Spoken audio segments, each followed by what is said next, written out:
Joining us to talk about the award and the winners is seasoned sports and athletics journalist Charles Ogundiya joins us this afternoon. Good afternoon to you, Charles. Welcome to In the Game. Good afternoon, Phil.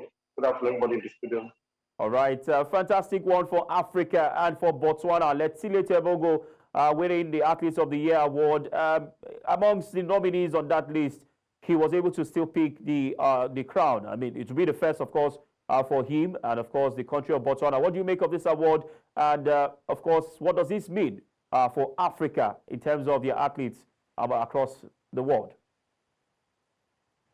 Looking at what Tebogo achieved at the Olympics this year and what he has achieved all over the year, especially blockings of 20 seconds in 200 meters, like 10 times this year alone.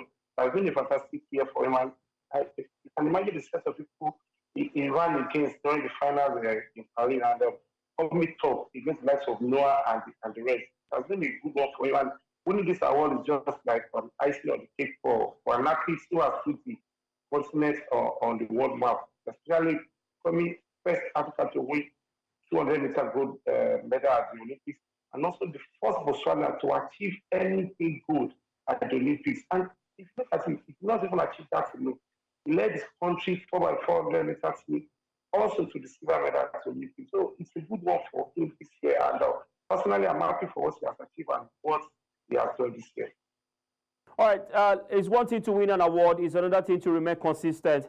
How consistent do you think Tebogo would be, especially with forces coming out from the United States of America, Jamaica, amongst others? Do you think he can replicate this in subsequent years ahead of the 2028 Los Angeles Olympics? If you look at Tebogo has been consistent in recent years. It's not that he just came out of nowhere to achieve this. He has actually been knocking on the door.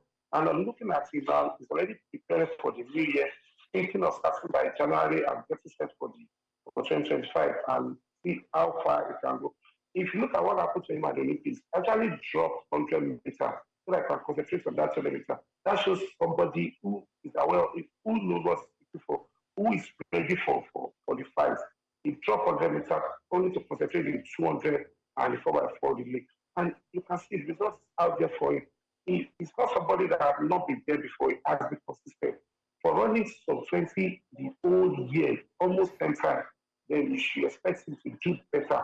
If you come in the reward of hard work is more hard work. So it's getting more.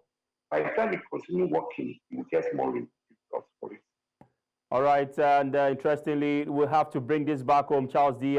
Nigeria, the calendar year of 2024 for Nigeria athletes, not so fantastic, but we had some glimpse of hopes in terms of athletes who shone in 2024. But Amuson were nowhere. Amuson and the likes of Ophili were nowhere to be found in terms of getting to the podium. But do you think that come 2025, Nigeria athletes can, rise up to the occasion and be counted amongst those that finish at the podium and win awards?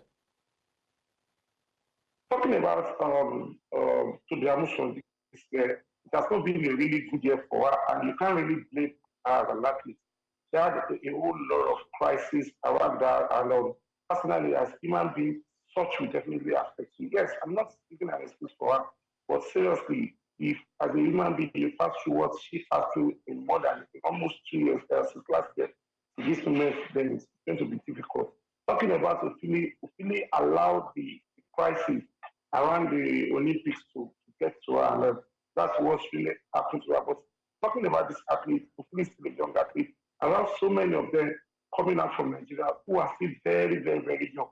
Come next year, we're starting with some national sport festival, so some of them will come around to compete for their various teams, and let's how they can really get their ears out of the good news by Japan that they're coming for the Olympics. But I can bet you it boils down to support from the country, it boils down to what the country is doing for this athlete, especially the account of the federation alone. But let's see what this the new sport commission will do. Let's see what they can do in bringing this athlete and getting the best out of them. There's no doubt about it. We have the talent. It's just getting the best out of this talent that's remained. And hopefully by 2025, we should be able to get something. When the Amuson won the World Championship, nobody expected it from her.